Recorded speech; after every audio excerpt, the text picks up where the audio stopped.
नमस्ते दोस्तों। रिसेंटली एक रविश कुमार का वीडियो आता है जिसमें वो पाकिस्तान की डिप्लोमेसी की भर भर के तारीफ करते हैं और भारत की डिप्लोमेसी को लड़खड़ाता हुआ बताते हैं कि पाकिस्तान ने बातचीत की प्रक्रिया में मध्यस्थ की भूमिका शानदार तरीके से निभाई। हम उनकी कोशिश और दोस्ती की सही में सराहना करते हैं। इस समय पाकिस्तान हर तरफ नजर आ रहा है, यहाँ पाकिस्तान वहाँ पाकिस्तान। लेकिन इस वीडियो में वो बहुत सारे जियोपॉलिटिक्स फैक्ट्स या तो छुपा लेते हैं या उनको पता नहीं है। तो इस वीडियो में हम अनकवर करेंगे वो सारे जियोपॉलिटिक्स फैक्ट्स जिससे पता चलेगा कि पाकिस्तान क्या सच में मीडिएशन का रोल कर रहा है या फिर सिर्फ एक दलाली कर रहा है। वो इस वीडियो में बताते हैं कि कैसे पाकिस्तान ईरान और यूएस की वॉर में एक बहुत बड़ा रोल अदा कर रहा है, एक मीडिएशन का रोल अदा कर रहा है। लेकिन इस वीडियो के फैक्ट्स पे आने से पहले हम ये बात करना चाहेंगे कि मीडिएशन का रोल असल में होता क्या है। मीडिएशन का रोल एक वो रोल होता है जिसमें दो देशों की लड़ाई में एक तीसरा देश आता है और दोनों से नेगोशिएट करता है कि लड़ाई कैसे रोकी जा सकती है। वो दोनों देशों के पॉइंट्स वेरीफाई करता है और अपना बीच में नेगोशिएशन देता है कि ये पॉइंट यहाँ पे गलत है, ये पॉइंट सही हो सकता है। तो इस मीडिएशन के प्रोसेस में अगर मीडिएटर कंट्री को लगे कि किसी एक कंट्री का पॉइंट कोई अनफेयर है तो वो उस कंट्री के अनफेयर पॉइंट को वो कॉल आउट करता है और उसकी जगह पे एक अपना पॉइंट रखता है कि ये पॉइंट ठीक रहेगा। तो यहाँ पे आप लोगों से सवाल मैं ये पूछना चाहूंगा कि क्या आपको लगता है कि पाकिस्तान एक इतना पावरफुल कंट्री है कि वो यूनाइटेड स्टेट्स के सामने अपना कोई पॉइंट रख सकता है? क्या उसकी इतनी औकात है? तो आते हैं अभी इस वीडियो के फैक्ट्स पे। तो ये सब स्टार्ट होता है जब यूनाइटेड स्टेट्स 28 फरवरी को ऑपरेशन एपिक फ्यूरी के तहत ईरान पे अटैक करता है और इस अटैक का पर्पस होता है ईरान के अंदर एक रजीम चेंज और उनका न्यूक्लियर प्रोग्राम बिल्कुल बंद कर देना। तो जहाँ तक मेरा मानना है यूनाइटेड स्टेट्स से सब स्टार्ट करता है क्योंकि उसको लगता है कि ये बहुत छोटा ऑपरेशन होगा, जैसे कि वेनेजुएला में किया था कि एक दिन में उनका प्रेसिडेंट उठा लेंगे और उससे काम चल जाएगा। लेकिन ये बात बिल्कुल यूनाइटेड स्टेट्स के हाथ से बाहर चली जाती है, कोई भी उनका ऑपरेशन सफल नहीं होता। यहाँ तक कि वहाँ का यूरेनियम भी चुराने की ट्राई करते हैं लेकिन वो भी सफल नहीं हो पाते।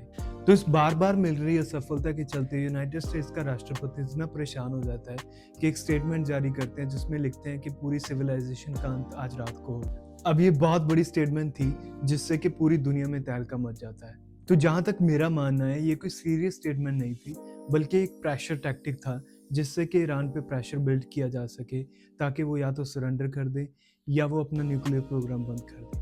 लेकिन होता बिल्कुल इससे उल्टा है। ईरान इस चीज़ का मजाक उड़ाता है। वो बोलते हैं कि 8 बजे क्यों, 1 बजे क्यों नहीं कर लेते ये चीज़। अब स्टेटमेंट तो इतनी बड़ी दे दी थी लेकिन करते क्या? आगे बढ़ते तो भी मरते और पीछे हटते तो भी मरते। तो ऐसे में उनको याद आता है उनका प्यारा दोस्त पाकिस्तान। तो ऐसे में अचानक से पाकिस्तान की एंट्री होती है इस वॉर में। वो एक ट्वीट करते हैं, ये ट्वीट देखिए। अब सबसे इंटरेस्टिंग बात यह है कि इस ट्वीट को ट्वीट करते टाइम पाकिस्तान के प्राइम मिनिस्टर ये भी भूल जाते हैं कि उनको ऊपर से लाइन काटनी है कि draft for the prime minister of Pakistan. सोच के देखिए कि 7 अप्रैल के एक ट्वीट से पहले 28 फरवरी तक अगर पीछे चले जाएं तो कम से कम 4 या 5 हफ्ते बनते हैं। उसमें पाकिस्तान की कोई भी एक एक्टिविटी नहीं होती, कोई भी एक डिप्लोमेटिक एक्टिविटी नहीं होती जिससे कि अंदाज़ा लगाया सके कि पाकिस्तान सच में एक मीडिएशन का रोल कर रहा है। बल्कि पाकिस्तान को यहाँ पे सिर्फ यूज़ किया गया ताकि सीज फायर किया जा सके किसी बहाने से। अब इस बात से आप अंदाज़ा लगा सकते हैं कि एक तो पाकिस्तान की बिल्कुल अचानक से इस वॉर में एंट्री होती है। पिछले 3-4 हफ्तों में से कोई भी एक एक्टिविटी ऐसी नहीं थी जिसमें पाकिस्तान इन्वॉल्व था और अचानक से एक ट्वीट आता है जिससे कि पूरी जंग रुक जाती है अचानक से। क्या आपको ये फनी नहीं लगता? अब आगे फैक्ट्स पे जाने से पहले हम ये बात करना चाहेंगे कि पाकिस्तान की आखिर ये दलाली कब से शुरू हुई? क्या ये तब से शुरू है जब से डोनाल्ड ट्रंप पावर में आए हैं? नहीं। तो डोनाल्ड ट्रंप के इस बार प्रेसिडेंट बनते ही पाकिस्तान की तरफ उनका एक बिल्कुल ही अलग से रवैया था। उनका एडमिनिस्ट्रेशन ये भी बात कर रहा था कि इमरान खान को फ्री किया जाए। लेकिन ये तस्वीर बदलती है ऑपरेशन सिंदूर के बाद। जब ये ऑपरेशन सिंदूर में पाकिस्तान भारत से बुरी तरह हार रहा था तो वो मदद के लिए यूनाइटेड स्टेट्स जाता है और उनको यूनाइटेड स्टेट्स में मदद मिलती है लेकिन उनको कॉम्प्रोमाइज़ भी करना पड़ता है। और इस कॉम्प्रोमाइज़ का फैक्ट 2 डील्स में मिलता है। पहली डील्स तो थी रेयर अर्थ मिनरल डील्स जो यूनाइटेड स्टेट्स असल में सभी वॉर में फंसे हुए देशों के साथ करता है। जैसे उन्होंने यूक्रेन को भी ऑफर किया था कि हम तुम्हारी वॉर रुकवा देंगे लेकिन उसके बदले में हम तुम्हारा रेयर अर्थ मिनरल लेंगे, और उन्होंने कॉन्गो के साथ भी ऐसा किया था। तो ये सेम डील वो पाकिस्तान को भी ऑफर करते हैं और पाकिस्तान इस डील को करने के लिए तैयार हो जाता है क्योंकि वो ऑपरेशन सिंदूर में पूरी तरह से फिट रहे थे। और इस डील को अगर आप अच्छे से एनालाइज करोगे तो आपको पता चलेगा कि इस डील का फ़ायदा 97% यूनाइटेड स्टेट्स को होगा और सिर्फ 3% ही पाकिस्तान को होगा। और दूसरी डील असल में होती है क्रिप्टो की एक प्राइवेट कंपनी से जिससे कि डोनाल्ड ट्रंप का डायरेक्ट रिलेशन है। इस डील के जरिए पाकिस्तान अलाउ करता है उस कंपनी को अपने पाकिस्तान की टेरिटरी में क्रिप्टो पंपिंग करने का। और अगर आप इस कंपनी की डिटेल में जाएं तो आपको पता चलेगा कि वहां का बिका हुआ एक टोकन डोनाल्ड ट्रंप को डायरेक्टली 75% का प्रॉफिट देता है। और इन दोनों डील्स के अलावा एक और फैक्ट भी है, पाकिस्तान का डोनाल्ड ट्रंप के बनाए हुए पीस बोर्ड में शामिल होना। वही पीस बोर्ड जिसमें कोई भी बड़ा देश आने को इनकार कर देता है। ये वही पीस बोर्ड है जिसको कुछ यूरोपियन डिप्लोमेट्स का मानना है कि इस डील को वही साइन करेगा जिसको डोनाल्ड ट्रंप से को डायरेक्टली फायदा होगा। तो इसी वजह से सभी बड़ी बड़ी कंट्रीज इससे बाहर रहती हैं। और यहाँ पे इंटरेस्टिंग बात यह है कि पाकिस्तान ना तो सिर्फ इस पीस बोर्ड को ज्वाइन करता है बल्कि वहाँ पे डोनाल्ड ट्रंप को सैल्यूट भी कर देता है। ये वीडियो देखिए। I would like to salute you.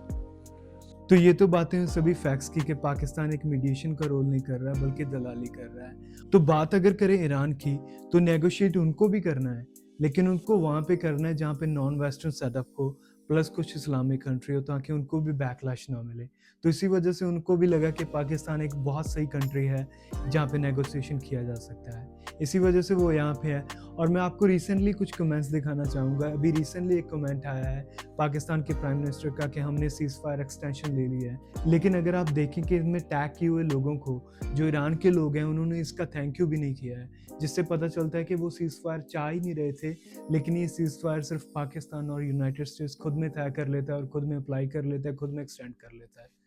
तो अभी आगे चल के रविश बात करते हैं कि कैसे पाकिस्तान गल्फ के टूर्स कर रहा है और अपनी डिप्लोमेसी को चमका रहा है। सभी यात्राओं को जोड़कर देखिए तो पाकिस्तान अपनी कूटनीति को अमेरिका और ईरान से बाहर निकालकर खाड़ी के देशों के बीच ले जा रहा है, अपनी भूमिका को बड़ा कर रहा है। वो अब इसमें खाड़ी के देशों को भी शामिल कर रहा है। वो यहाँ पे ये वीडियो दिखाते हैं जहाँ पे पाकिस्तान के प्राइम मिनिस्टर गल्फ के टूर्स कर रहे हैं। मैं आपको यहाँ पे ये बताना चाहूंगा कि उन्होंने ये वीडियो चूज की है वो असल में उस दिन किया है जब उसी कंट्री में वो $2 बिलियन का लोन लेने गए हुए थे।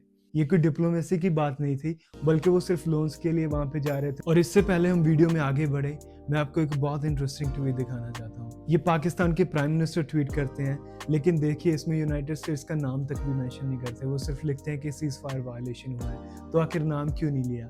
नाम लेते तो कुटाई होती ना। तो खैर पाकिस्तान और यूनाइटेड स्टेट्स के रिश्ते की बात करें तो यही बात तो अभी यहाँ तक पहुँच चुकी है कि यूनाइटेड स्टेट्स अगर जॉन विक है तो पाकिस्तान उसका कुत्ता है। और इस वीडियो में आगे चल के रविश बात करते हैं कि पोप और ट्रंप के बीच में हुई गहमा गहमी में भारत अपना स्टेटमेंट क्यों नहीं देना चाह रहा है। तो इसमें मैं यही कहना चाहूँगा कि इसमें अपना क्या लेना देना। तो खैर अभी आप बताएं कि ये मीडिएशन हुई या दलाली। और रविश कुमार को मैं यही बताना चाहूँगा कि डिप्लोमेसी सिर्फ एक इंसिडेंट तक सीमित नहीं होती। ये लॉन्ग टर्म गेम है जो पाकिस्तान जैसा पपेट देश कभी नहीं समझ पाएगा। और मैं ये भी कहना चाहूँगा कि नफरत में इतने मत अंधे हो जाओ कि देश और देश की सरकार के बीच का फ़र्क ही भूल जाओ। और जहाँ तक बात रही भारत के इस वॉर में इन्वॉल्वमेंट की, तो मैं यही कहना चाहूँगा कि हमें इसमें बिल्कुल भी पड़ना नहीं चाहिए। उस देश का राष्ट्रपति एक सनकी राष्ट्रपति है जिसको खुद को अपने कल का स्टेप नहीं पता, उसकी गारंटी हमें नहीं लेनी चाहिए। इसमें हमारे ही देश की छवि खराब होगी। जय हिंद।